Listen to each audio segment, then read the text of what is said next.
हम नए नए क्षेत्रों को, उन कठिनाइयों का अध्ययन करके उसकी मुक्ति के लिए प्रयास कर रहे हैं। और इसलिए आदरणीय सभापति जी, अन्न भंडारण का विश्व का सबसे बड़ा अभियान हमने हाथ लिया है और लाखों की तादाद में विकेंद्रित व्यवस्था के तहत अन्न भंडारणों की रचना करने की दिशा में काम चल पड़ा है। फल और सब्जी एक ऐसा क्षेत्र है, हम चाहते हैं किसान उस तरफ मुड़े और उसके भंडारण के लिए भी एक व्यापक इंफ्रास्ट्रक्चर की दिशा में हम काम कर रहे हैं। आदरणीय सभापति जी, सबका साथ सबका विकास, इस मूल मंत्र को लेकर के हमने देश सेवा की हमारी यात्रा को निरंतर विस्तार देने का प्रयास किया है। देशवासियों को गरिमापूर्ण जीवन देना, ये हमारी प्राथमिकता रही है। आजादी के बाद अनेक दशकों तक जिनको कभी पूछा नहीं गया, आज मेरी सरकार उनको पूछती तो है, उनको पूजती भी है।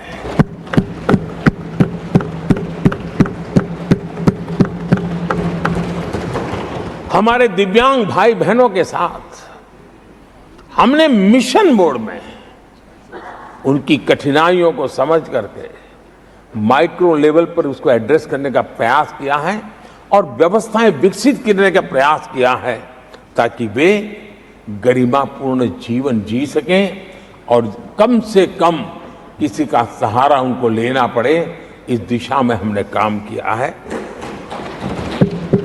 आदरणीय सभापति जी, हमारे समाज में किसी न किसी कारणवश एक उपेक्षित वर्ग, यानी एक प्रकार से समाज में बार बार हरदूत होने वाला वर्ग, वो ट्रांसजेंडर वर्ग है।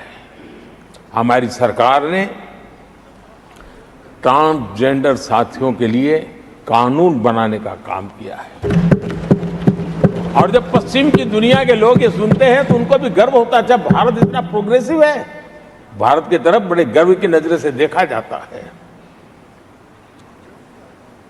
हमने उनको मुख्य धारा में लाने का प्रयास शुरू किया है। आपने देखा होगा पद्मा अवार्ड में भी ट्रांसजेंडर को अवसर देने में हमारी सरकार आगे आई है। आदरणीय सभापति जी, हमारे गुमंत जनजातीय समुदाय, हमारे गुमंत साथी, हमारे बंजारा परिवार, उनके लिए एक अलग कल्याण बोर्ड बनाया है ताकि उनकी आवश्यकताओं को हम एड्रेस कर सकें और उनको भी एक स्थायी, सुरक्षित और संभावनाओं वाला जीवन प्राप्त हो, उस दिशा में हम काम कर रहे हैं। आदरणीय सभापति जी, हम एक शब्द लगातार सुनते आए हैं, पीबीटीजी, पीबीटीजी, पीबीटीजी। हमारे जनजातीय समूह में ये सबसे पीछे रहा हुआ और आजादी के इतने सालों के बाद भी जिन्होंने उनको निकट से देखा होगा, पता चलता है कि कैसी हालत में जीते हैं। उनकी तरफ किसी ने नहीं देखा। हमने एक विशेष व्यवस्था की है और पीएम जनमन योजना के तहत 24,000 करोड़ रुपए, ये समुदाय बिखरा हुआ है, छोटी संख्या में है, वोट की उनकी ताकत नहीं है और यहां देश की परंपरा है जिसकी वोट की ताकत है उसी की चिंता करना, लेकिन समाज के ऐसे अति पिछड़े लोगों की कोई चिंता नहीं करता था। हमने वो चिंता की है क्योंकि हम वोट की राजनीति नहीं करते, हम विकास की राजनीति करते हैं। आदरणीय सभापति जी, हमारे देश में पारिवारिक कौशल्य भारत की विकास यात्रा का और व्यवस्था का एक अंग रहा है। जो हमारा विश्वकर्मा समूह है, जिनके पास परंपरागत से हुनर है और जो समाज की आवश्यकताओं को पूरी करता है, लेकिन उनको कभी एड्रेस नहीं किया गया। हमने करीब करीब 13,000 करोड़ रुपए की योजना से विश्वकर्मा समुदाय को आधुनिकता की तरफ ले जाना, उनके अंदर प्रोफेशनलिज्म आई। आदरणीय सभापति जी, गरीबों के नाम पर बैंकों का राष्ट्रीयकरण तो कर दिया गया था, लेकिन मेरे रेहड़ी पटरी वालों को कभी बैंक के दरवाजे तक देखने की हिम्मत नहीं होती थी, हालत थी। पहली बार देश में पीएम स्वनिधि योजना के तहत रेहड़ी पटरी वालों की चिंता की गई है और आज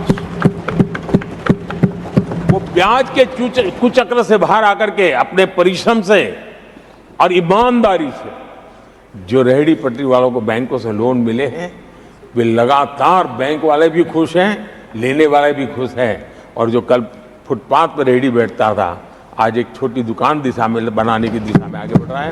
जो पहले खुद मजदूरी करता था, आज एक आध दो को रोजगार देने की दिशा में काम कर रहा है। और यही कारण है कि गरीब हो, दलित हो, पिछड़े हो, आदिवासी हो, महिला हो, उन्होंने हमारा भारी समर्थन किया है। आदरणीय सभापति जी, हम विमेन लेड डेवलपमेंट की बात करते हैं।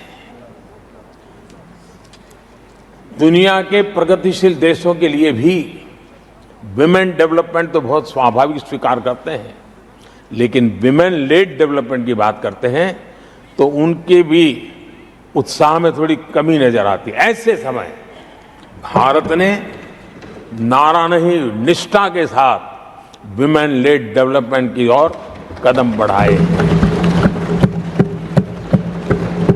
और महिला सशक्तिकरण का लाभ आज दिख रहा है, हर क्षेत्र में दिख रहा है और भारत की विकास यात्रा में वो कंट्रीब्यूट कर रहा है। मैं आदरणीय सांसद सुधा मूर्ति जी का आभार व्यक्त करता हूं कि कल उन्होंने चर्चा में महिलाओं के आरोग्य के विषय पर बल दिया था और उसका महात्म्य क्या है, उसकी आवश्यकता क्या है, उस पर बड़े विस्तार से उन्होंने कहा था। और उन्होंने एक बात ये भी बड़ी इमोशनल बताई थी कि माँ अगर चली गई तो उसका कोई उपाय नहीं होता, फिर नहीं मिल सकती। ये भी बड़ी भावात्मकता से उन्होंने बताया था। विमेन हेल्थ, सैनिटेशन, वेलनेस पर हमने 10 वर्षों में एक प्रायोरिटी सेक्टर के लिए काम किया है। आदरणीय सभापति जी, टॉयलेट हो, सैनिटरी पैड्स हो, गैस कनेक्शन हो, प्रेगनेंसी के दौरान वैक्सीनेशन की व्यवस्था हो और इसका फायदा हमारे देश की माताओं बहनों को मिला है। आदरणीय सभापति जी, आरोग्य के साथ साथ महिलाएं आत्मनिर्भर बने, उस दिशा में भी हम लगातार काम कर रहे हैं। बीते वर्षों में हमने जो 4 करोड़ घर बनाए हैं, उसमें से ज्यादातर घर हमने महिलाओं के नाम पर रखे। बैंकों में खाते खुलने से, मुद्रा और सुकन्या समृद्धि जैसी योजना से आर्थिक फैसलों में महिलाओं की भूमिका भी बढ़ी है, भागीदारी भी बढ़ी है और एक प्रकार से वो परिवार में भी अब निर्णय प्रक्रिया का हिस्सा बनने लगी है। आदरणीय सभापति जी, विमेन सेल्फ हेल्प ग्रुप्स, उससे जुड़ी 10 करोड़ बहनें, उनका आत्मविश्वास तो बढ़ा ही बढ़ा है, उनकी आय भी बढ़ी है। अभी तक 1 करोड़ बहनें जो ये सेल्फ हेल्प ग्रुप में काम करती हैं, छोटा छोटा गांव में कारोबार करती है, मिल करके करती है, किसी गांव वालों की भी नजर नहीं जाती इनकी तरफ। आज मैं बड़े गर्व से कह सकता हूं कि उन्हीं में से 1 करोड़ बहनें लखपति दीदी बनी और हम आने वाले समय में ये आंकड़ा 3 करोड़ बहनों को लखपति दीदार बनाने की दिशा में बढ़ा रहे हैं। आदरणीय सभापति जी, सरकार का प्रयास है कि हर नए सेक्टर को हमारी महिलाएं लीड करें, वो अगुवाई करें, उस दिशा में हम प्रयास कर रहे हैं। नई टेक्नोलॉजी आती है, लेकिन महिलाओं के नसीब बहुत आखिर में आती है। हमारी कोशिश है कि नई टेक्नोलॉजी का पहला अवसर हमारी महिलाओं के हाथ लगे और वे इसको बदलें। और इसी के तहत नमो ड्रोन दीदी ये अभियान बहुत सफलतापूर्वक आगे बढ़ा है और आज गांव में किसानों को मदद करने का टेक्नोलॉजी के माध्यम से काम गांव की हमारी महिलाएं कर रही है। और मैं जब उनसे बात कर रहा तो मुझे कह रही है, अरे साहब हम लोग तो कभी साइकिल भी नहीं चलाना जानते थे, आपने हमें पायलट बना दिया है और पूरा गांव हमें पायलट दीदी के नाम से जानने लगा। और इस गरिमापूर्ण बात उनके जीवन में आगे बढ़ने के लिए बहुत बड़ी ताकत बन जाता है, एक बहुत बड़ा ड्राइविंग फोर्स बन जाता है। आदरणीय सभापति जी, देश का दुर्भाग्य है कि ऐसे संवेदनशील मामलों में भी राजनीति जब होती है तब देशवासियों को और विशेषकर महिलाओं को अकल्प पीड़ा होती है। ये जो महिलाओं के साथ होते अत्याचार में विपक्ष का जो सिलेक्टिव रवैया है, ये सिलेक्टिव रवैया बहुत ही चिंताजनक है। आदरणीय सभापति जी, मैं आपके माध्यम से देश को बताना चाहता हूं, मैं किसी राज्य के खिलाफ नहीं बोल रहा हूं, न ही मैं कोई राजनीतिक स्कोर करने के लिए बोल रहा हूं, लेकिन कुछ समय पहले मैंने बंगाल से आई कुछ तस्वीरों को सोशल मीडिया पे वीडियो देखा। एक महिला को वहां सरेआम सड़क पर पीटा जा रहा है। वो बहन चीख रही है, लेकिन वहां खड़े हुए कोई उसकी मदद के लिए नहीं आ रहा है, वीडियो बनाने में लगे हुए हैं। और जो घटना संदेश खली में हुई, जिसकी तस्वीरें रोंगटे खड़े करने वाली है, लेकिन बड़े बड़े दिग्गज मैं सुन रहा हूं कल से, इसके लिए पीड़ा उनके शब्दों में भी नहीं झलक रही है। इससे बड़ा शर्मिंदगी का दुखद चित्र क्या हो सकता है।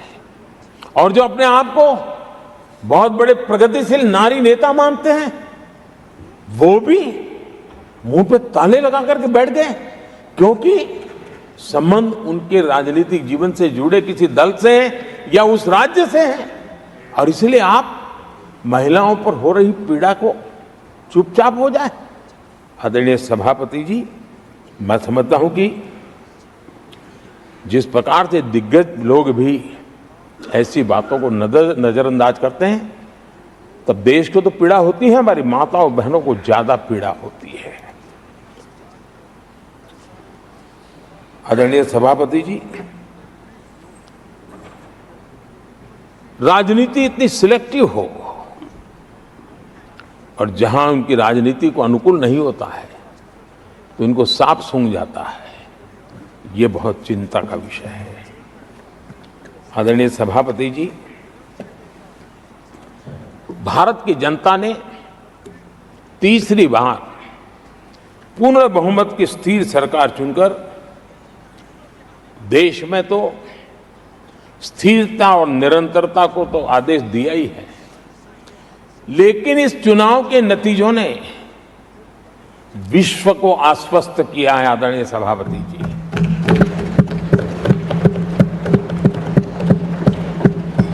और इस नतीजों के कारण भारत विश्व भर के निवेशकों के लिए एक बहुत बड़ा आकर्षण का केंद्र बनकर के उभर रहा है। इफ्स और बट्स का समय पूरा हो चुका और भारत में विदेश का निवेश भारत के नौजवानों के लिए रोजगार के नए अवसर लेके आता है। भारत के युवाओं की टैलेंट को विश्व के मंच पर ले जाने का एक अवसर बन जाता है। आदरणीय सभापति जी, Honorable Prime Minister, honorable members, the reply to the discussion on the motion of thanks on the President's address is underway. If the House agrees, the lunch hour may be dispensed with to conclude the discussion. Do I have the leave of the House to dispense with the lunch hour today? Honorable Prime Minister, आदरणीय सभापति जी, आपने मुझे भी एक मौका दिया है जो मेरे से पहले एक चेयरमैन को ही मिला है, to listen to the prime minister in his third term replying to the president's address.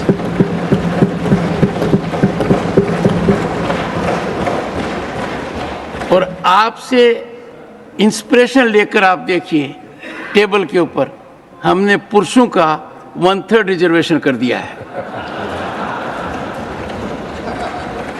Honourable prime minister, आदरणीय सभापति जी, वैश्विक अर्थव्यवस्थाओं में संतुलन जो चाहते हैं उनका भारत का ये विजय उनके लिए एक बहुत बड़ी नई आशा लेकर के आया है। आज विश्व पारदर्शिता पर भरोसा करती है और भारत उसके लिए एक बहुत ही श्रेष्ठ भूमि के रूप में उभर रहा है। आदरणीय सभापति जी, इस चुनाव नतीजों से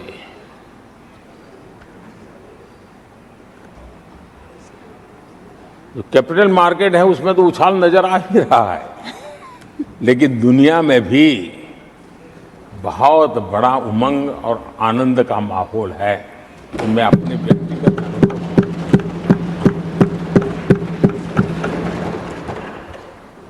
लेकिन इस बीच हमारे कांग्रेस के लोग भी खुशी में मगन हैं। मैं समझ नहीं पाता हूं कि ये खुशी का कारण क्या है और इस पर कई सवाल है। क्या ये खुशी हार की हैट्रिक पर है? क्या ये खुशी नर्वस 90 के शिकार होने पर है? क्या ये खुशी एक और असफल लॉन्च की है? आदरणीय सभापति जी, मैं देख रहा था ये उत्साह उमंग से खड़गे जी भी बड़े नजर आ रहे थे, लेकिन शायद खड़गे जी ने उनकी पार्टी की बड़ी सेवा की है, क्योंकि जो ये पराजय का ठिकरा जिन पर फूटना चाहिए था उनको उन्होंने बचा लिया और खुद दीवार पर के खड़े हो गए।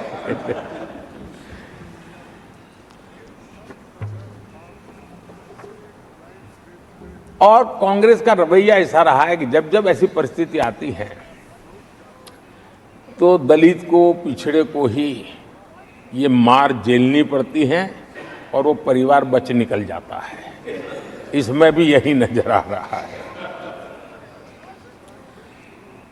इन दिनों आपने देखा होगा लोकसभा में स्पीकर के चुनाव का मसला हुआ, उसमें भी पराजय तो तय थी, लेकिन आगे किसको किया? तो एक दलित को बड़ी चलाने के लिए खेल खेला उन्होंने। उनको मालूम था कि वो पराजित होने वाले, लेकिन उन्हीं को आगे किया। राष्ट्रपति उपराष्ट्रपति पद के चुनाव थे तो 2022 में उन्होंने उपराष्ट्रपति पद के लिए सुशील कुमार शिंदे जी को आगे किया, उनको मरवा दिया। दलित मरे उनका कुछ जाता नहीं है। 2017 में हार तय थी तो उन्होंने मीरा कुमार को लगा दिया, पराजय हुआ, उनको पराजय झेलना पड़ा। कांग्रेस की एससी, एसटी, ओबीसी ये विरोधी मानसिकता है, जिसके कारण ये पूर्व राष्ट्रपति श्री रामनाथ कोविंद जी का अपमान करते रहे। इसी मानसिकता के कारण देश की पहली आदिवासी महिला राष्ट्रपति को भी उन्होंने अपमानित करना, विरोध करने में कोई कमी नहीं ली और ऐसे शब्दों का प्रयोग किया जो कोई नहीं कर सकता है। आदरणीय सभापति जी, ये संसद, ये उच्च सदन सार्थक वाद विवाद संवाद और इस मनोमंथन में से अमृत निकाल करके देशवासियों देने के लिए है। ये देश का सबसे बड़ा मंच माना जाएगा। लेकिन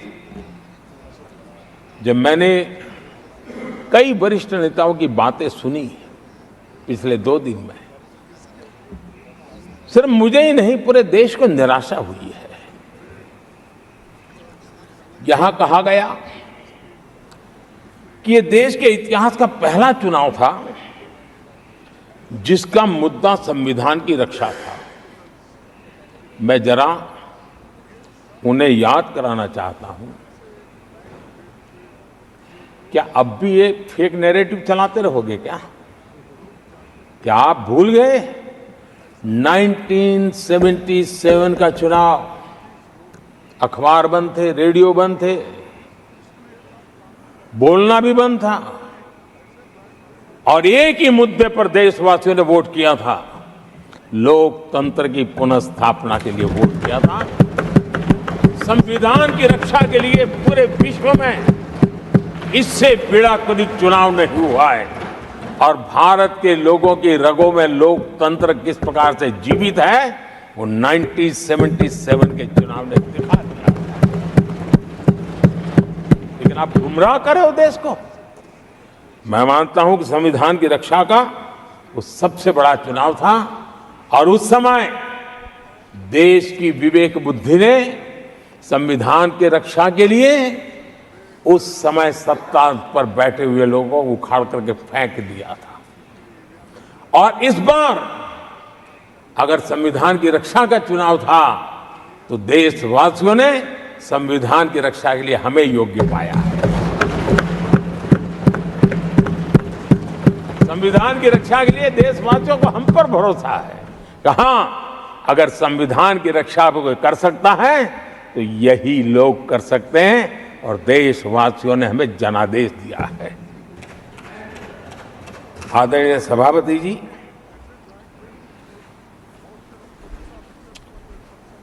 जब खड़गे जी ऐसी बातें बोलते हैं तो जरा पीड़ादायक लगता है, क्योंकि इमरजेंसी के दौरान संविधान पर जो जुल्म हुआ, जो बुलडोजर चलाया गया संविधान के ऊपर, लोकतंत्र की धज्जियां उड़ा दी गई, तब उसी दल के महत्वपूर्ण नेता के रूप में उनके साक्षी है, फिर भी सदन को गुमराह कर रहे हैं। आदरणीय सभापति जी, आपातकाल को मैंने बहुत निकट से देखा है। करोड़ों लोगों को कल्पना भार की यातनाएं दी गई है, उनका जीना मुश्किल कर दिया गया था और जो संसद के अंदर होता था वो तो रिकॉर्ड पर है। भारत के संविधान की बातें करने वालों को मैं पूछता हूं, जब आपने लोकसभा को 7 साल चलाया था, लोकसभा का कार्यकाल 5 साल है, वो कौन सा संविधान था जिसको लेकर के आपने 7 साल तक सत्ता की मौज ली और लोगों पर जुल्म करते रहे? और आप संविधान हमें सिखाते हो? आदरणीय सभापति जी,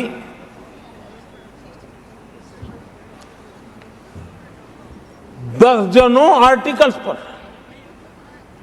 यानी संविधान की आत्मा को छिन्न विच्छिन्न करने का पाप इन्हीं लोगों ने उस कालखंड में किया था।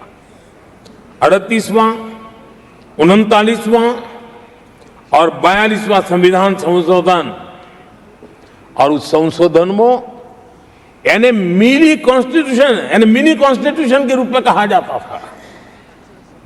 ये सब क्या था? आपके मुंह में संविधान की रक्षा शब्द शोभा नहीं देता है। ये पाप कर करके आप बैठे हुए लोग हो। इमरजेंसी में पिछली सरकार में 10 साल ये कैबिनेट में थे खड़गे जी। क्या हुआ था?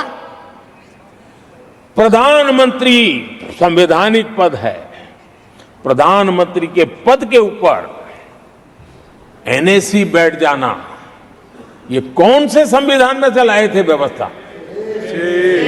किस संविधान में से बनाया था आप लोगों ने? आपने देश के प्रधानमंत्री पद की गरिमा को चकनाचूर कर दिया था और रिमोट पायलट बनकर के आप उसके माथे पर बैठ गए थे। कौन सा संविधान आपको अनुमति देता है? आदरणीय सभापति जी, जरा ये बताएं हमको, वो कौन सा संविधान है जो एक सांसद को कैबिनेट के निर्णय को सार्वजनिक रूप से फाड़ देने का हक दे देता है? वो कौन सा संविधान था? किस हैसियत से फाड़ा गया था? आदरणीय सभापति जी, हमारे देश में लिखित रूप में प्रोटोकॉल की व्यवस्था है। राष्ट्रपति, उपराष्ट्रपति, प्रधानमंत्री, स्पीकर सब कैसे कहां होते हैं? कोई मुझे बताएं कि संविधान की मर्यादाओं को तार तार करके प्रोटोकॉल में एक परिवार को प्राथमिकता कैसे दी जाती थी? कौन सा संविधान था? संवैधानिक पदों पर बैठे हुए लोगों बाद में, एक परिवार के लोग पहले। कौन से संविधान की मर्यादा रखी थी आपने? और आज संविधान की बातें करते हैं, संविधान लहराते हैं, जय संविधान कहते हैं। अरे आप लोग तो India is Indira, Indira is India के नारे लगा करके जिए हो। आपको संविधान की कोई आदर भाव कभी व्यक्त कर नहीं पाए हो। आदरणीय सभापति जी, मैं बहुत गंभीरता से कह रहा हूं कि देश में कांग्रेस संविधान की सबसे बड़ी विरोधी है। उसके जहन में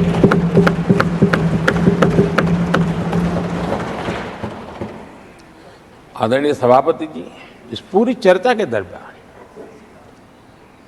उनको 200-500 साल की बातें करने का तो हक है, लेकिन इमरजेंसी की बात निकले तो वो तो बहुत पुराना हो गया। तो आपके पाप पुराने हो जाते हैं तो खत्म हो जाते हैं क्या? आदरणीय सभापति जी, इस हाउस में कोशिश की गई संविधान की बात करना, लेकिन इमरजेंसी को कभी भी आने नहीं देना। ये चर्चा करने का अनुभव है, लेकिन ये देश, इनके साथ जो लोग बैठे हैं उसमें भी बहुत लोग हैं जो इमरजेंसी के भुक्तभोगी रहे हैं, लेकिन उनकी कुछ मजबूरियां होगी कि आज उनके साथ उन्होंने बैठना पसंद किया है। मतलब अवसरवादिता का ये दूसरा नाम है। संविधान के प्रति समर्पण का भाव होता तो ऐसा नहीं करते। आदरणीय सभापति जी, आपातकाल सिर्फ एक राजनीतिक संकट नहीं था, लोकतंत्र संविधान के साथ साथ ये बहुत बड़ा मानवीय संकट भी था। अनेक लोगों को टॉर्चर किया गया था, अनेक लोग जेल में मृत्यु को शरण हुए थे। जयप्रकाश नारायण जी की स्थिति इतनी खराब हुई कि बाहर आकर के वो कभी ठीक नहीं हो पाए। ये हाल उन्होंने कर दिया था। और प्रताड़ना सिर्फ राजनेताओं की नहीं, आम आदमी को भी नहीं छोड़ा गया था, सामान्य आदमी को भी नहीं। और इनका इतने सारे जुल्म, उसमें इनके लोग भी थे अंदर, उनके साथ भी ये जुल्म हुआ। लेकिन आज भूल आदरणीय सभापति, वो दिन ऐसे थे कि जो कुछ लोग घर से निकले कभी घर लौट करके वापस नहीं आए और पता तक नहीं चला कि उनका शरीर कहाँ गया। यहां तक की घटनाएं घटी थी। आदरणीय सभापति जी, ये बहुत सी पार्टियां जो उनके साथ बैठी हैं, वो अल्पसंख्यकों की आवाज होने का जरा दावा करते हैं और बड़े ज्यादा चिल्ला करके बोलते हैं। क्या कोई मुजफ्फरनगर और तुर्कमान गेट, वहां अल्पसंख्यकों के साथ इमरजेंसी में क्या हुआ था, जरा याद करने की हिम्मत करते हैं क्या? बोलने की हिम्मत करते हैं क्या? आदरणीय सभापति जी, और ये कांग्रेस को क्लीन चिट दे रहे हैं। कैसे देश उनको माफ करेगा? ये शर्मनाक है कि ऐसी तानाशाही को भी आज सही कहने वाले लोग हाथ में संविधान की प्रत लेकर के अपने काले कारनामों को छुपाने की कोशिश कर रहे हैं।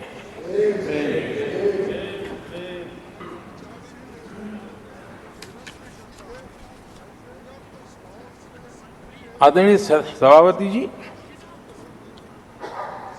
उस समय कई अलग छोटे छोटे राजनीतिक दल थे, ये इमरजेंसी के खिलाफ लड़ाई के मैदान में उतरे थे और धीरे धीरे उन्होंने अपनी जमीन बनाई थी। आज वो कांग्रेस का सहयोग कर रहे हैं। और मैंने कल लोकसभा में कहा था, अब कांग्रेस का परजीवी युग शुरू हुआ है। ये परजीवी कांग्रेस है, जहां वो खुद अकेले लड़े वहां उनका स्ट्राइक रेट शर्मजनक है, और जहां किसी के सहारे, किसी के कंधे पर बैठने का मौका मिला, वहीं पर से बच करके आए हैं।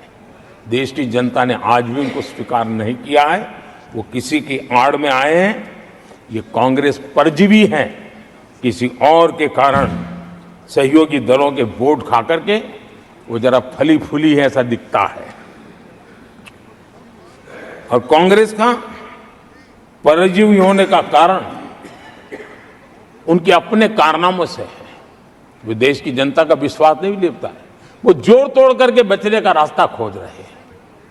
जनता जनार्दन का विश्वास जीतने के लिए इनके पास कुछ नहीं है, इसलिए फेक नैरेटिव के द्वारा,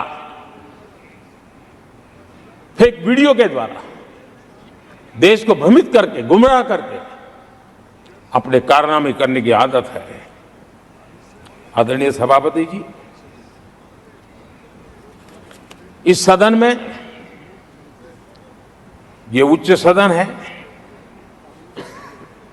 यहां विकास के विजन पर चर्चा होना स्वाभाविक अपेक्षित है, लेकिन भ्रष्टाचार के गंभीर आरोपों से घिरे लोग, ये कांग्रेस वाले भ्रष्टाचारी बचाओ आंदोलन चलाने लग गए हैं बेशर्मी के साथ। जिनको सजाएं मिली है भ्रष्टाचार में, इनके साथ तस्वीरें निकालने में उनको मजा आ रहा है। पहले ये लोग हमको पूछते थे, बातें तो बड़ी करते थे, भ्रष्टाचारियों पर कार्रवाई क्यों नहीं होती है? और जब भ्रष्टाचारी जेल जा रहे हैं तो हंगामा कर रहे हैं। क्या आप लोगों को जेल क्या भेज रहे हो? आदरणीय सभापति जी, यहां चर्चा के दौरान केंद्र की जांच एजेंसियों पर आरोप लगाए गए हैं। जांच एजेंसियों का ये सरकार दुरुपयोग कर रही है, ऐसा कहा गया है। आदरणीय सभापति जी, अब आप मुझे बताइए, भ्रष्टाचार करे आप, शराब घोटाला करे आप, बच्चों के क्लास के बनाने में घोटाला करे आप, पानी तक में घोटाला करे आप, आपकी शिकायत करे कांग्रेस, आपको कोर्ट में घसीट करके ले जाए कांग्रेस, और अब कार्रवाई हो तो गाली दे मोदी को।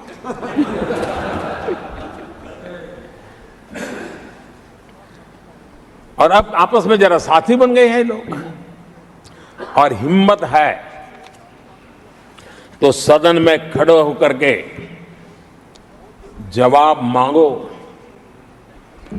कांग्रेस पार्टी से मैं आप वालों से कहता हूं, कांग्रेस भी बताएं कि आपने प्रेस कॉन्फ्रेंस करके आपके घोटालों के इतने सारे सबूत देश के सामने रखे थे।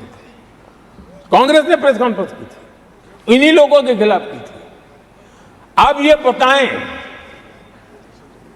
कि ये जो उन्होंने सबूत प्रेस कॉन्फ्रेंस करके सारी फाइलें बताई थी, क्या वो सबूत सच्चे थे या झूठे थे?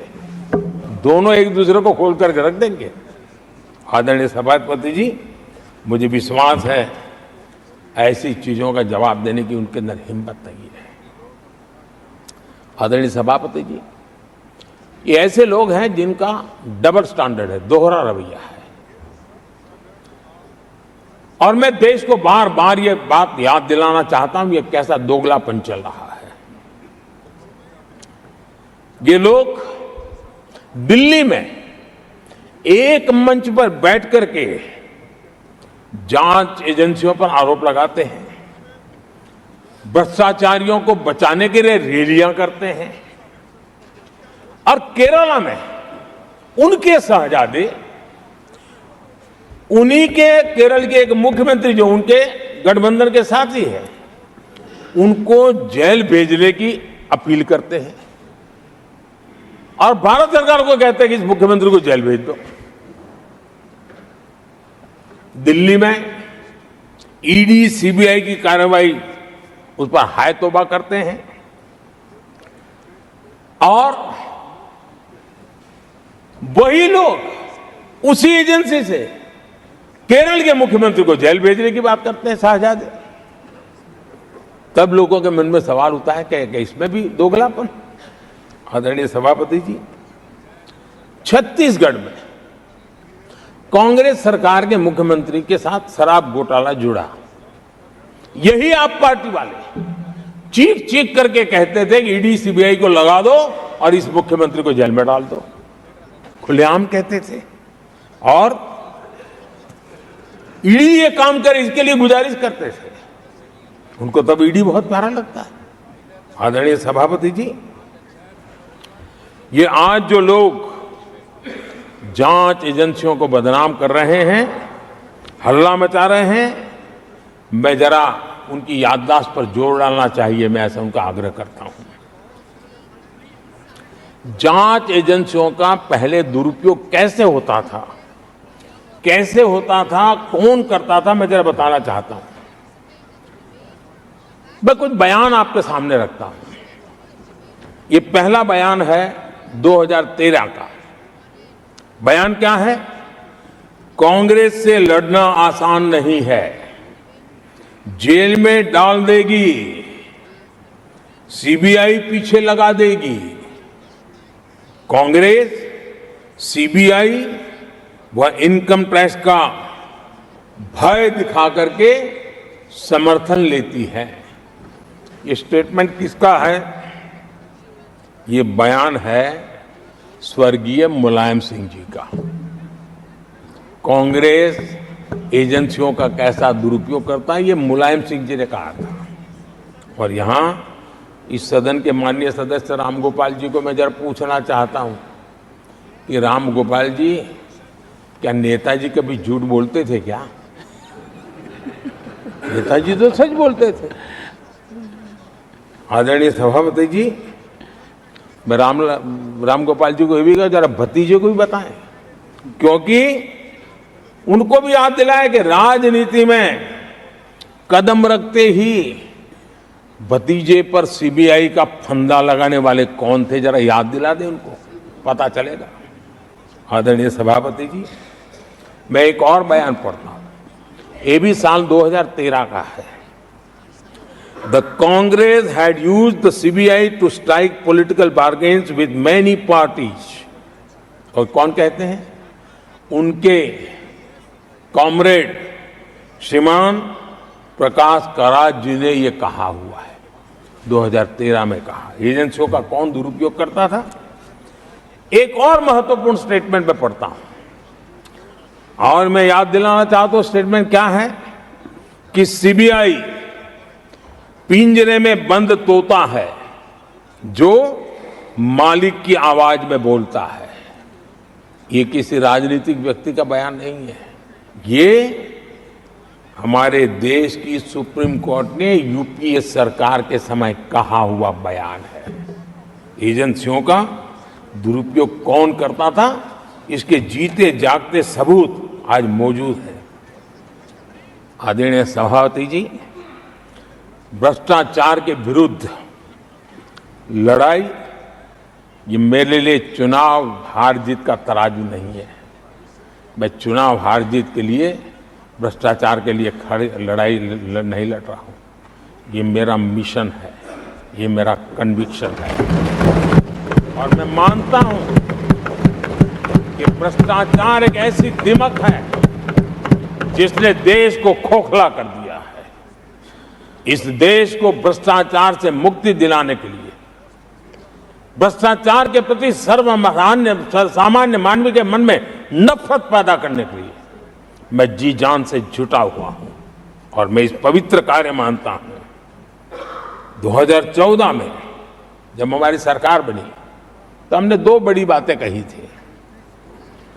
एक, हमने कहा था मेरी सरकार गरीबों को समर्पित है, और दूसरा, भ्रष्टाचार पर, काले धन पर कड़ा प्रहार मेरी सरकार करेगी। ये मैंने 2014 में सार्वजनिक रूप से कहा था।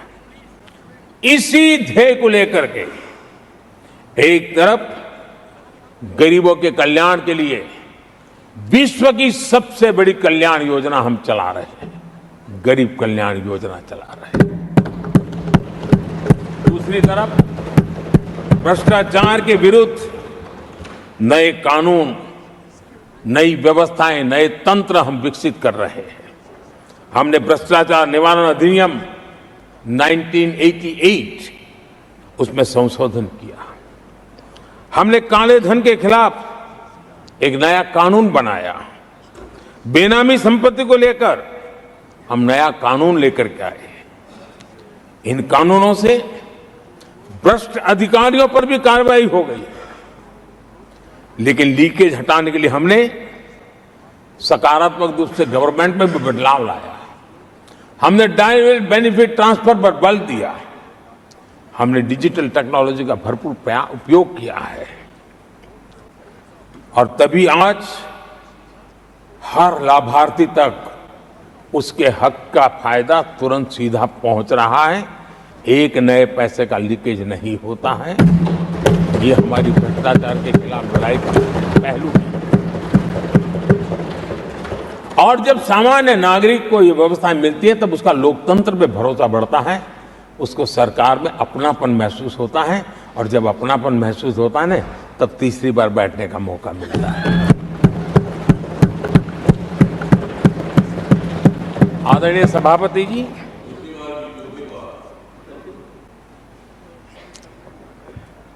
मैं निसंकोच रूप से कहना चाहता हूं, लाग लपेट नहीं रखता हूं, और मैं देशवासियों को भी कहना चाहता हूं कि मैंने एजेंसियों को भ्रष्टाचार और भ्रष्टाचारियों पर कड़ों से कठोर कार्रवाई करने के लिए खुली छूट दे के रखी है।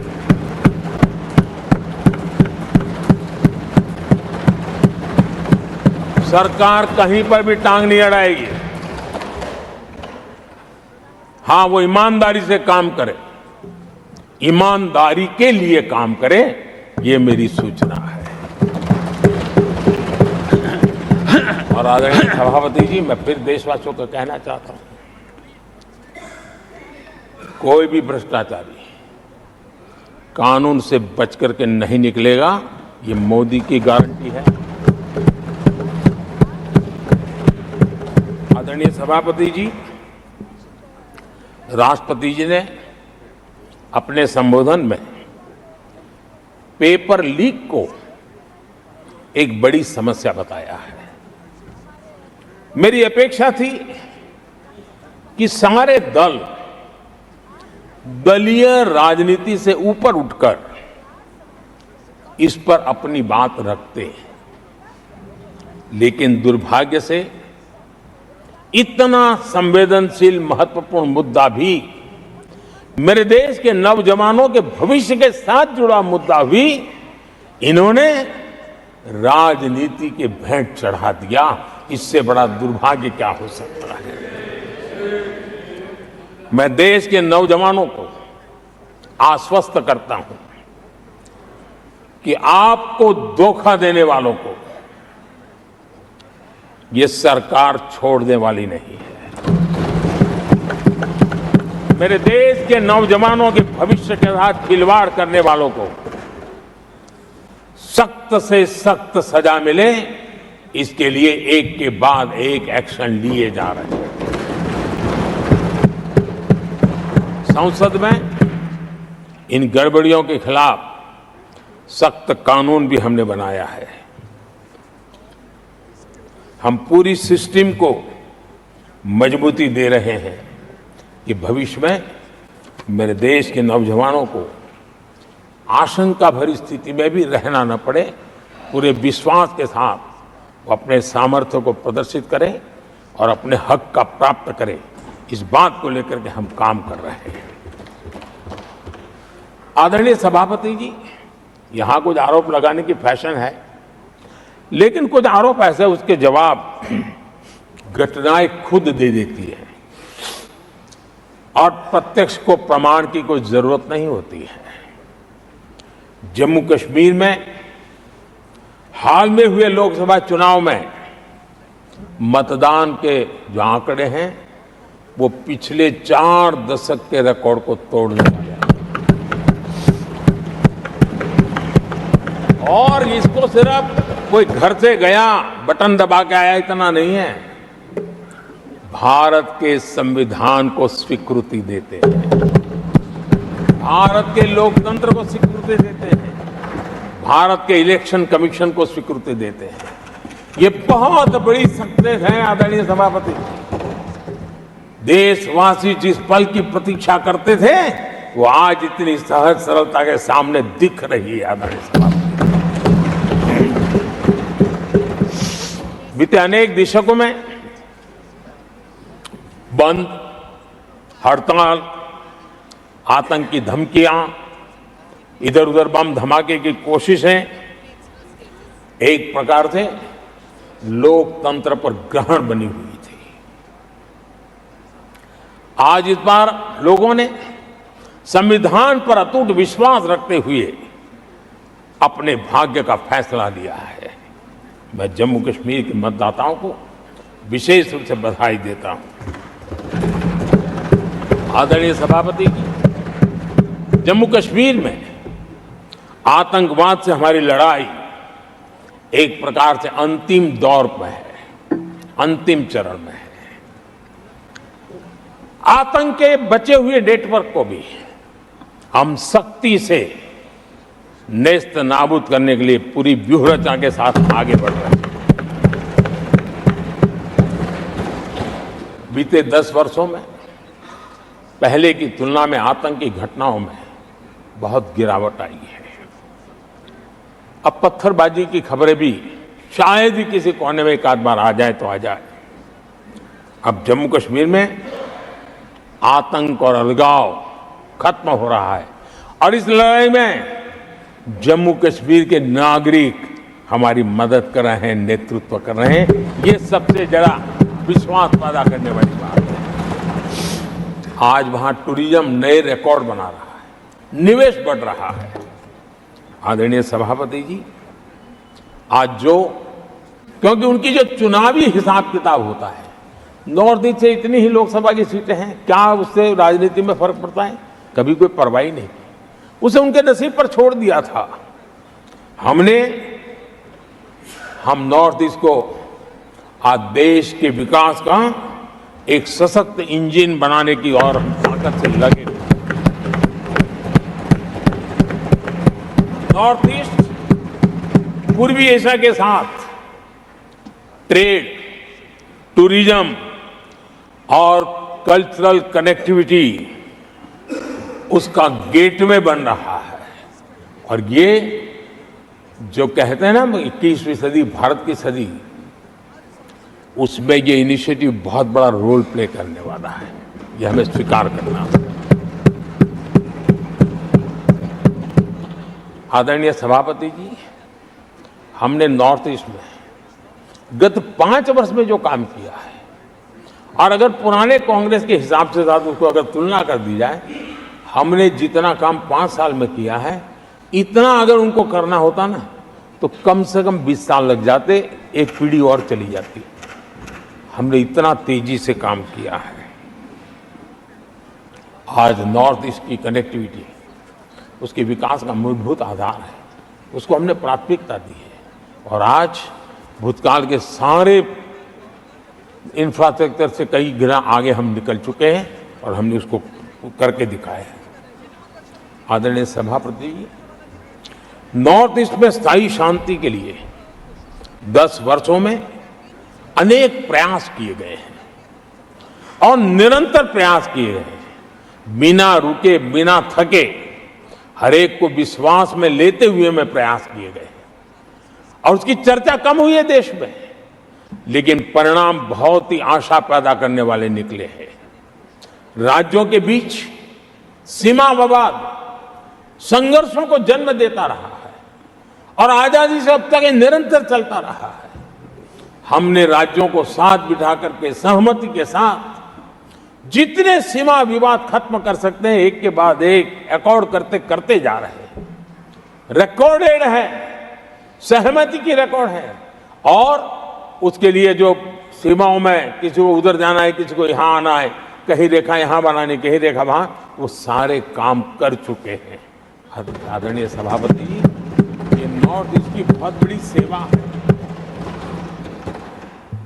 हिंसा से जुड़े संगठन, जो हथियारबंद गिरोह थे, जो वहां लड़ाई लड़ते रहते थे, अंडरग्राउंड रह के लड़ाई लड़ते थे, हर व्यवस्था को चुनौती देते थे, हर काउंटर ग्रुप को चुनौती देते थे, खून खराबा होता रहता था।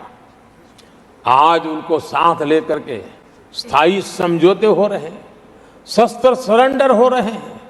जो गंभीर गुनाह के अंदर हैं वो जेल जाने के लिए तैयार हो रहे हैं, अदालत को फेस करने के लिए तैयार हो रहे हैं। न्याय तंत्र के प्रति भरोसा बढ़ना, संविधान के प्रति भरोसा बढ़ना, भारत के लोकतंत्र के प्रति भरोसा बढ़ना, भारत के गवर्नमेंट की रचना पे भरोसा करना, ये इसमें से अनुभव होता है और आज हो रहा है। आदरणीय सभापति जी, मणिपुर के संबंध में मैंने पिछले सत्र में विस्तार से बात कही थी, लेकिन आज मैं फिर से एक बार दोहराना चाहता हूं।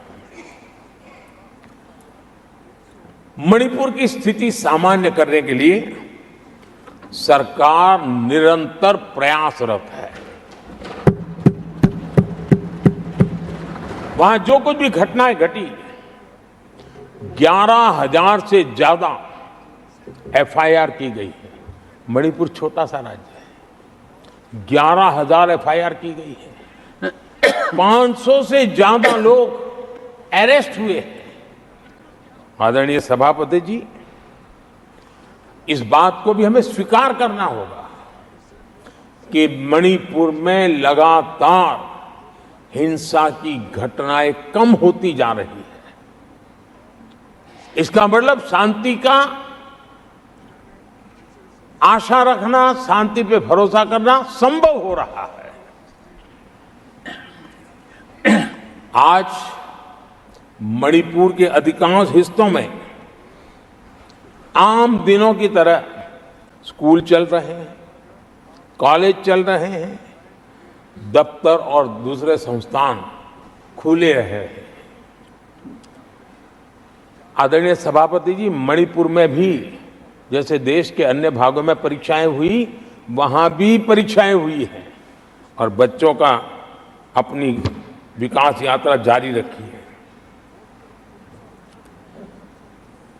आदरणीय सभापति, केंद्र और राज्य सरकार सभी से बातचीत करके शांति के लिए, सौहार्द रास्ता खोलने के लिए लगातार प्रयास कर रही है। छोटे छोटे इकाइयों से को जोड़ करके इन ताने बाने को गूंथना एक बहुत बड़ा काम है और शांतिपूर्ण तरीके से हो रहा है। बीते समय में पहले की सरकारों में ऐसा नहीं हुआ है। गृह मंत्री स्वयं कई दिनों तक वहां रहे हैं, गृह राज्य मंत्री हफ्तों तक वहां रहे हैं और बार बार वहां जाकर के संबंधित लोगों को जोड़ने का प्रयास करते रहे हैं। आदरणीय सभापति जी, पॉलिटिकल लीडरशिप तो है ही, लेकिन सरकार के सभी वरिष्ठ अधिकारी जिसका जिसका इन काम से संबंध है, वे लगातार वहां फिजिकल जाते हैं, लगातार वहां संपर्क में रहते हैं और समस्या के समाधान के लिए हर प्रकार से प्रयासों को बल दिया जा रहा है। आदरणीय सभापति जी, इस समय मणिपुर में बाढ़ का भी संकट चल रहा है और केंद्र सरकार राज्य सरकार के साथ मिलकर के पूरा सहयोग कर रही है। आज ही एनडीआरएफ की 2 टीमें वहां पहुंची है, यानी कि प्राकृतिक मुसीबत में भी केंद्र और राज्य मिलकर के मणिपुर की चिंता कर रहे हैं। आदरणीय सभापति जी, हम सभी को राजनीति से ऊपर उठ करके वहां की स्थिति को सामान्य बनाने में सहयोग करना चाहिए, ये हम सबका कर्तव्य है। आदरणीय सभापति जी, जो भी तत्व मणिपुर की आग में घी डालने की कोशिश कर रहे हैं, मैं उनसे आगाह करता हूं कि ये हरकतें बंद करें। एक समय आएगा मणिपुर ही उनको रिजेक्ट करने वाला है, ऐसे लोगों को। आदरणीय सभापति जी, जो लोग मणिपुर के इतिहास को जानते हैं, मणिपुर की घटनाक्रम को जानते हैं, उनको पता है कि वहां का सामाजिक संघर्ष का एक लंबा इतिहास रहा है। उस संघर्ष की मानसिकता की जड़ें बहुत गहरी हैं, इसको कोई नकार नहीं सकता है। और कांग्रेस के लोग ये न भूले कि मणिपुर में इन्हीं कारणों से 10 बार राष्ट्रपति शासन लगाना पड़ा है। इतने छोटे से राज्य में 10 बार प्रेसिडेंशियल रूल लगाना पड़ा है, राष्ट्रपति शासन लगाना पड़ा है। कुछ तो मुसीबतें होगी और ये हमारे कालखंड में नहीं हुआ है, लेकिन फिर भी राजनीतिक फायदा उठाने के लिए वहां पर जिस प्रकार की हरकतें हो रही है, और राष्ट्रपति जी, आदरणीय सभापति जी, मैं इस सदन में देशवासियों को मैं बताना चाहता हूं, 1993 में मणिपुर में ऐसे ही घटनाओं का क्रम चला था और इतना तीव्र चला था, इतना व्यापक चला था, वो 5 साल लगातार चला था। तो ये सारा इतिहास समझ करके हमें बहुत समझदारी के पूर्वक स्थितियों को ठीक करने के लिए प्रयास करना है। जो भी इसमें सहयोग देना चाहते हैं, हर एक का सहयोग भी हम लेना चाहते हैं, लेकिन हम सामान्य स्थिति को बरकरार रखने में, शांति लाने में भरपूर प्रयास कर रहे हैं। आदरणीय सभापति जी, ये मेरा सौभाग्य रहा है कि मैं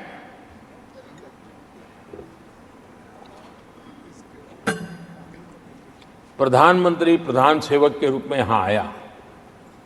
उसके पहले लंबे अरसे तक मुझे मुख्यमंत्री के रूप में सेवा करने का अवसर मिला था और इसके कारण मैं अनुभव से सीखा हूं कि फेडरलिज्म का महात्म्य क्या होता है, और उसी में से कोऑपरेटिव फेडरलिज्म और उसी में से कॉम्पिटिटिव कोऑपरेटिव फेडरलिज्म, इन विचारों को मैं बल देता आया हूं। और इसीलिए जब G20 समिट हुई तो हम दिल्ली में कर सकते थे, हम दिल्ली में बहुत बड़ा तामझाम के साथ मोदी की वाहवाही कर सकते थे, लेकिन हमने ऐसा नहीं किया। हमने हर देश के हर राज्य के अंदर अलग अलग कोने में G20 के महत्वपूर्ण कार्यक्रम किए। उस राज्य को ज्यादा से ज्यादा वैश्विक प्रतिष्ठा मिले, इसके लिए प्रयास किया गया। उस राज्य का ब्रांडिंग हो, विश्व उस राज्य को जाने पहचाने, उसके सामर्थ्य को जाने और उसकी विकास यात्रा के लिए खुद भी अपना नसीब आजमाए। इस दिशा में हमने काम किया है, क्योंकि हम जानते हैं कि फेडरलिज्म के और रूप होते हैं। आदरणीय सभापति जी, जब कोविड के खिलाफ हम लड़ाई लड़ते थे, जितनी बार मुख्यमंत्रियों के साथ संवाद हुआ है, शायद हिंदुस्तान की आज़ादी के इतिहास में इतने कम समय में इतनी बार नहीं हुआ है। हमने किया। आदरणीय सभापति जी, ये सदन एक प्रकार से राज्यों से जुड़ा हुआ सदन है और इसलिए राज्यों के विकास के कुछ फोकस एरिया, उसकी चर्चा इस सदन में करना मैं उचित मानता हूं और मैं कुछ आग्रह भी साझा करना चाहता हूं। आज हम एक ऐसी स्थिति में हैं जहां हम अगली क्रांति का नेतृत्व कर रहे हैं। इसलिए सेमीकंडक्टर्स और इलेक्ट्रॉनिक मैन्युफैक्चरिंग जैसे सेक्टर्स में हर राज्यों ने बड़ी प्राथमिकता से साथ अपनी नीतियां बनानी चाहिए, योजनाओं लेकर के आगे आना चाहिए।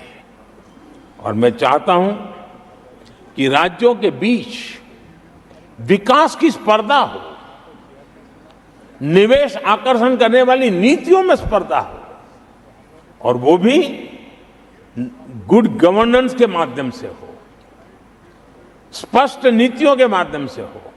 मैं पक्का मानता हूं कि आज जब विश्व भारत के दरवाजे पर दस्तक दे रहा है, तब हर राज्य के लिए अवसर है। और जब ये राज्यों से जुड़ा हुआ सदन है, तो मैं आग्रह करूंगा राज्यों से कि आप आगे आइए और विकास की यात्रा में आप भी उसका फायदा उठाइए। रोजगार सृजन में इस राज्यों के बीच स्पर्धा क्यों न होनी चाहिए। हमारे राज्य की उस नीति के कारण उस राज्य में नौजवानों को इतना रोजगार मिला, तो दूसरा राज्य कहा है तुम्हारी नीति में मैंने +1 कर दिया तो मुझे ये फायदा मिला। रोजगार के लिए राज्यों के बीच में स्पर्धा क्यों नहीं होनी चाहिए। मैं समझता हूं कि ये देश के नौजवानों के भाग्य को बदलने में बहुत काम आएगा। आज नॉर्थ ईस्ट में, असम में सेमीकंडक्टर पर तेज गति से काम चल रहा है और इससे असम, नॉर्थ ईस्ट, वहां के नौजवानों को बहुत ही फायदा होने वाला है और साथ साथ देश को भी फायदा होने वाला है। और नॉर्थ ईस्ट की धरती, क्योंकि एक राज्य सरकार जब एग्रेसिवली नीतियों को लेकर के आती है तो उसका, आदरणीय सभापति जी, यूएन ने 2023 को ईयर ऑफ मिलेट्स के रूप में घोषित किया था। ये भारत की अपनी खुद की ताकत है। मिलेट्स हमारे छोटे किसानों की ताकत है। और जहां कम पानी है, जहां सिंचाई की सुविधाएं नहीं है, वहां पर मिलेट्स, जो कि एक सुपर फूड है, मैं मानता हूं कि राज्य इसके लिए आगे आए, अपने अपने राज्य के इस सुपर फूड को, मिलेट्स को लेकर के वैश्विक बाजार में जाने की योजना बनाए। उसके कारण दुनिया के हर टेबल पर हिंदुस्तान का मिलेट होगा, डाइनिंग टेबल पर, और हिंदुस्तान के किसान के घर में दुनिया से कमाने का अवसर पैदा हो जाएगा। भारत के किसान के लिए समृद्धि के नए द्वार खुल सकते हैं। मैं राज्यों से आग्रह करूंगा कि आप आइए। आदरणीय सभापति जी, दुनिया के लिए न्यूट्रिशन मार्केट, इसका सॉल्यूशन भी हमारे देश के मिलेट में है। ये सुपर फूड है और जहां पर न्यूट्रिशन की चिंता है, वहां पर हमारा मिलेट बहुत बड़ा काम कर सकता है। हम इस आरोग्य की दृष्टि से भी वैश्विक मंच पर ले जाने के लिए हमारे राज्य आगे आए, अपनी एक पहचान बनाए। आदरणीय सभापति जी, 21वीं सदी में ईज ऑफ लिविंग, ये सामान्य मानवीय का हक है और मैं चाहता हूं कि राज्य सरकार अपने यहाँ के नीति, नियम, व्यवस्थाएं उस प्रकार से विकसित करें ताकि सामान्य नागरिक को ईज ऑफ लिविंग का अवसर मिले। और इस सदन से राज्यों को अगर वो संदेश जाता है तो देश के लिए उपयोगी होगा। आदरणीय सभापति जी, भ्रष्टाचार के खिलाफ जो हमारी लड़ाई है उसको हमें कई स्तरों पर नीचे ले जाना पड़ेगा। और इसलिए चाहे पंचायत हो, नगरपालिका हो, महानगरपालिका हो, तहसील पंचायतें हो, जिला परिषद हो, ये सारी इकाइयों में एक ही मिशन के साथ भ्रष्टाचार से मुक्ति का राज्य अगर बीड़ा उठाएंगे तो हम बहुत तेजी से देश के सामान्य मानवी को जो भ्रष्टाचार से जूझना पड़ता है उससे मुक्ति दिला सकते हैं। आदरणीय सभापति जी, समय की मांग है कि हमारे यहाँ एफिशिएंसी अब होती है चलती है का जमाना चला गया है। 21वीं सदी में भारत को अगर भारत की सदी के रूप में अपने आप को प्रस्तावित करना है तो हमारे गवर्नेंस के मॉडल में, हमारे डिलीवरी के मॉडल में, हमारे निर्णय प्रक्रिया के मॉडल में एफिशिएंसी बहुत अनिवार्य है। मैं आशा करता हूं कि सर्विस की स्पीड बढ़ाने में, निर्णयों की स्पीड बढ़ाने में एफिशिएंसी की दिशा में काम होगा।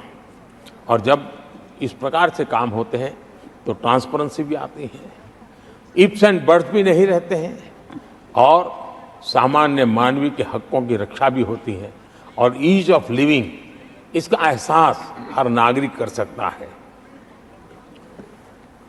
आदरणीय सभापति जी, मेरा एक कन्विक्शन है और मैं मानता हूं कि आज समय की मांग है कि हमारे देश के नागरिकों के जीवन से सरकार की दखल जितनी कम हो उस दिशा में हमने प्रयास करना चाहिए।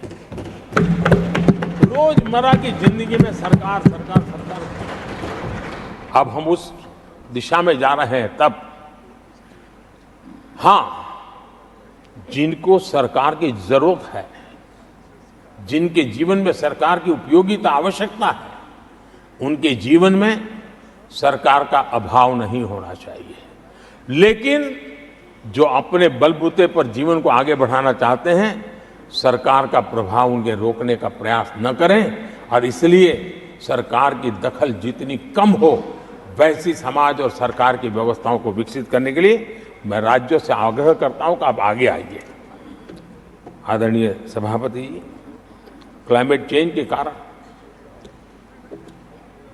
प्राकृतिक आपदाओं की स्थिति बढ़ती जा रही है और वो किसी को एक कोने में करने वाला काम नहीं होता है। हमने सामूहिक रूप से मिलकर के काम करना होगा। राज्यों ने अपने सामर्थ्य बढ़ाना होगा ताकि प्राकृतिक आपदाओं को हम पूरा, पीने के पानी की व्यवस्था वो भी उतना ही महत्व देना होगा, सामान्य मानवीय को आरोग्य की सेवा वो भी उतना ही महत्व देना होगा। और मैं मानता हूं कि हमारे राज्यों में राजनीतिक इच्छा शक्ति के साथ इन मूलभूत कामों की दिशा में हमारे राज्य जरूर जुड़ेंगे। आदरणीय सभापति जी, ये दशक और ये सदी भारत की सदी है, लेकिन भूतकाल हमें कहता है कि अवसर तो पहले भी आए थे, लेकिन हम अपने ही कारणों से अपने अवसरों को खो चुके थे। अब हमें अवसर खोने की गलती नहीं करनी है। हमें अवसरों को ढूंढना है, हमें अवसरों को जकड़ना है और अवसरों के सहारे हमें अपने संकल्पों को सिद्ध करना है, उस दिशा में जाने का। इससे बड़ा कोई समय नहीं हो सकता है जो समय आज भारत के पास है, 140 करोड़ देशवासियों के पास है, विश्व के सबसे युवा आबादी वाले देश के पास है। और इसको जो देश हमारे साथ आजाद हुए थे वो हमसे आगे निकल चुके हैं, बहुत तेजी से आगे निकल चुके हैं। हम नहीं पहुंच पाए। हमें इस स्थिति को बदलना है और इस संकल्प को लेकर के हमें गिरा। जिन देशों ने 80 के दशक में रिफॉर्म्स किए, वे आज बहुत तेजी से एक विकसित देश के रूप में खड़े हो गए हैं। हमें रिफॉर्म्स को बुरा मानने की जरूरत नहीं है, रिफॉर्म से कतराने की जरूरत नहीं है। और रिफॉर्म करते हैं तो खुद की सत्ता चली जाएगी ऐसे भयभीत रहने की जरूरत नहीं है, सत्ता को हथियार रखने की कोई आवश्यकता नहीं है। जितनी भागीदारी बढ़ेगी, जितने निर्णय की शक्ति सामान्य मानवी के हाथ जाएगी, मैं समझता हूं हम भी, भले हम शायद लेट हुए हो, लेकिन हम उस आकांक्षाओं को पूर्ण करने में उस गति को प्राप्त कर सकते हैं और हम अपने संकल्पों की सिद्धि कर सकते हैं। आदरणीय सभापति जी, विकसित भारत का मिशन ये किसी व्यक्ति का मिशन नहीं है, 140 करोड़ देशवासियों का है। किसी एक सरकार का मिशन नहीं है, देश की सभी सरकारी इकाइयों का मिशन है। और हम एक सूत्र में, एक संकल्प के साथ मिलकर के चलेंगे तो हम इन सपनों को साकार कर पाएंगे, ऐसा हमारा पक्का विश्वास है। आदरणीय सभापति जी, मैं विश्व मंच पर जाता हूं, विश्व के अनेक लोगों से मिलता रहता हूं और मैं आज अनुभव कर रहा हूं कि पूरा विश्व निवेश के लिए तैयार है और भारत उनकी पहली पसंद है। हमारे राज्यों में ही निवेश आने वाला है, उसका पहला द्वार तो राज्य ही होता है। अगर राज्य जितना ज्यादा इस अवसर को जुटाएंगे, मैं इसको मानता हूं उस राज्य का भी विकास होगा। आदरणीय सभापति जी, जिन जिन बातों को हमारे माननीय सदस्यों ने उठाया था, उन सबको संकलित रूप में जानकारी देने का मैंने प्रयास किया है। और आदरणीय राष्ट्रपति महोदय ने जो अभिभाषण दिया, जो हमारे लिए दिशा निर्देश दिए हैं और देश के सामान्य मानवी के अंदर जो उन्होंने विश्वास पैदा किया है, इसके लिए मेरी तरफ से भी और इस सदन की तरफ से भी मैं राष्ट्रपति जी का हृदय से बहुत बहुत आभार व्यक्त करते हुए मेरी वाणी को विराम देता हूं। बहुत बहुत धन्यवाद।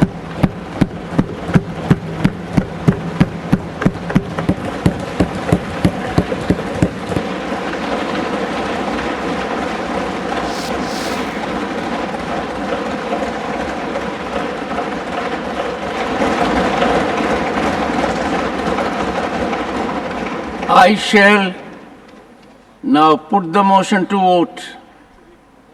The question is that an address be presented to the President in the following terms: that the members of the Rajya Sabha assembled in this session are deeply grateful to the President for the address which he has been pleased to deliver to both houses of Parliament assembled together on June 27, 2024. Those in favor will please say aye. Aye. Those against will please say no. I think the ayes have it, the ayes have it, the ayes have it. The motion is adopted.